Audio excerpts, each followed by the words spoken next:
The First Indochina War is quite interesting, not only because it gives a sense of how the Vietnamese people rose up and actually established or tried to establish their own countries, but also because it shows just how dead, in many ways, colonialism was across the world. Now, the origins of the Vietnam War, in fact, the First Indochina War, can be traced back to when the French occupied Indochina in the 1800s. Now, I'll spare you most of the details, but as we move into the end of the First World War, and in particular the Treaty of Versailles, many people from different delegations all across both British and French colonies went to Paris to try and persuade Woodrow Wilson, who was the president of America at this point, to argue for greater independence of colonial powers. In fact, one of the Japanese delegation at the Treaty of Versailles said that one of the big things for the League of Nations was that countries should not have colonies. Now, admittedly, Ho Chi Minh, who was actually at, or certainly tried to gain Woodrow Wilson's support in gaining a greater, more autonomous Vietnamese state, although it was a failure, he still learnt from his lessons and continued to struggle on, particularly in the next 20 years. Now, as we move more into the 1930s, as you may remember, after 1931 and the invasion of Manchuria, the Japanese continued their expansion. This is mainly from 1937 onwards with the invasion of China. But once we hit 1940, things start to get a bit more interesting.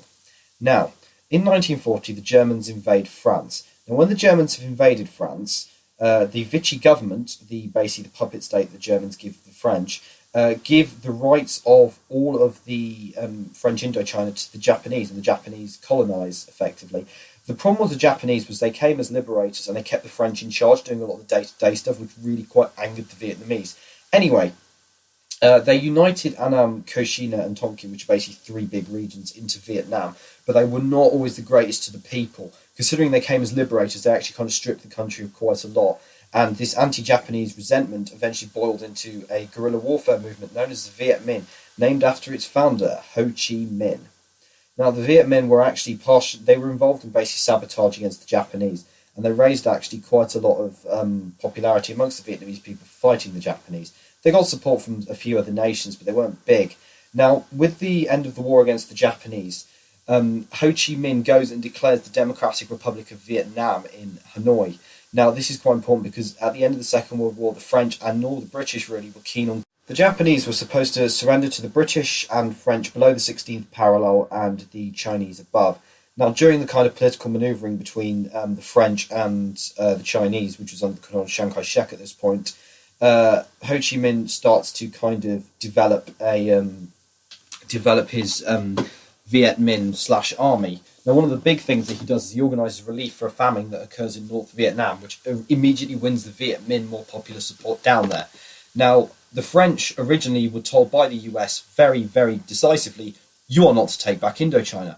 However, after the death of Roosevelt, the Americans kind of capitulate to Charles de Gaulle, and the French decide to take back whatever they wanted. Even now, one of the big things that Ho Chi Minh does is he doesn't touch a lot of the infrastructure that the French have, in particular something called the Bank of Indochina, which is actually quite an interesting thing because it was set up by the French in the 1800s, and it's basically a way of them running Indochina. Anyway, as we move into 1946, there's not a lot of conflict by this point. There was a conflict in Haiphong, excuse my pronunciation, between the Viet Minh government and the French, and basically the French fleet bombed them that killed over 6,000 Vietnamese civilians in one afternoon. This is one of the big things that kind of angered the Vietnamese against the French. Gaiap, or Vong Nguyen Gaiap, I again apologise for my pronunciation, brings up 30,000 men to attack the city, or attack Haiphong. It doesn't particularly work. Now, one of the big things is that it's mainly a guerrilla warfare campaign up until about 1950, because up at the point of 1950, or 1949, 1950, Mao Zedong has become leader of China and therefore is more willing to do things. The French also start talking to Bao Dai. Bao Dai was the Japanese puppet emperor in charge of Vietnam, and they are offering to give him more and more concessions. 1947, as that goes on, nothing much happens. Gaiap kind of retreats into the hills. They retreat into the hills and do more of their guerrilla warfare kind of thing, because the French are relying on the Viet Minh fighting set-piece battles. They are having exactly the same problems as the Americans will do like 20 years down the line. As we move into 1948, the French are looking at ways of opposing the Viet Minh politically. At this point, also, the Viet Minh have gained a lot of Japanese soldiers who don't really want to return home and also willing to fight for the same things the Viet Minh did. As 1949 comes along, Mao Zedong is winning in China and therefore is in more of a position to offer the Viet Minh assistance. However, France now officially recognised the independence of the state of Vietnam as an associated state within the French Union under Bao Dai. That means that it's not independent, but it's got semi-autonomy. What that means is it controls its own government, but France still controls all the foreign relations and defence issues, which is a bit of a problem because they don't like that. They want as to quote, they want real independence, not Bao Dai independence. Anyway, as things move on, the troops have been used to garrison quite sectors of the French would be available for combat. So the French kind of deploy troops to quiet areas and make sure there's enough left for proper combat. The Vietnamese communists gain support from Mao, as I've already said, and the US begin their campaign of giving military aid to France. Chinese assistance to the Viet Minh begins, and as we move into 1950, Guyap starts attacking proper French garrisons again. But once we move into later 1950, more and more French troops are getting killed. 4,800 troops were killed when retreating French on Route 4. This is in late 1950. The military situation for France improves when new commanders come in. However, once we move into 1951, Guyap decides to attack a place called Viet Minh, which was manned by 6,000 men, and the French basically mowed them down with heavy artillery. Because at this point, the French have the advantage because they have all the heavy artillery. Guyap just launches attacks and attacks. However, lots and lots of Viet Minh die, which is quite a problem, and the French start winning to a degree. However, in 1952, there's a changeover of French generals, and also Guyap begins to get more men, which is kind of a big thing. They start cutting French supply lines and wear down the resolve of French troops.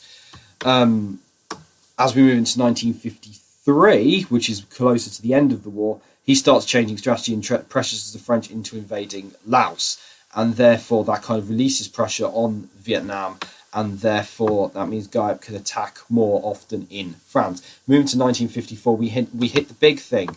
The big battle to end the war is the Battle of Dien Bien Phu, which occurs in 1954 between the Viet Minh and obviously the Far East Expeditionary Corps of the French. Now, at this point, the US are providing up to $500 million a year into the French war effort. But the problem is with the French is because they're all kind of seen as conquerors, they're not getting any support from the people, apart from the people who've basically benefited under them, which is a bit of a problem.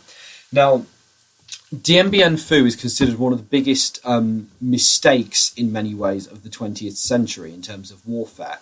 The reason being is that the French blunder decision makers, they basically picked Dien Bien Phu as a location for a set piece battle because they hoped to destroy the Vietnamese with superior firepower.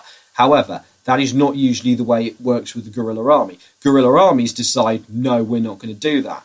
And basically what happens is Dien Bien Phu is kind of a bit of a valley and there's hills all around it. Now, they don't reckon that the Viet Minh will be able to get anti-aircraft guns up there. Well, Guyap says Guyap basically says they're going to dismantle all the anti-aircraft guns and basically carry them up this ridge into the top. And that's what he does. They bring in vast amounts of heavy artillery, move it through difficult terrain, up the rear slopes, and they can shoot down any of the French planes that go by.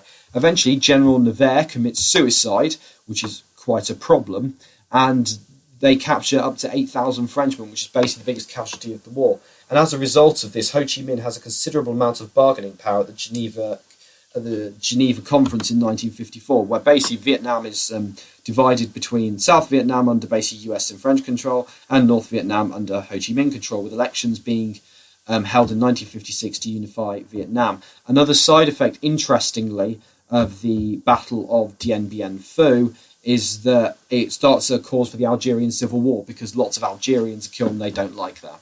Thank you for listening.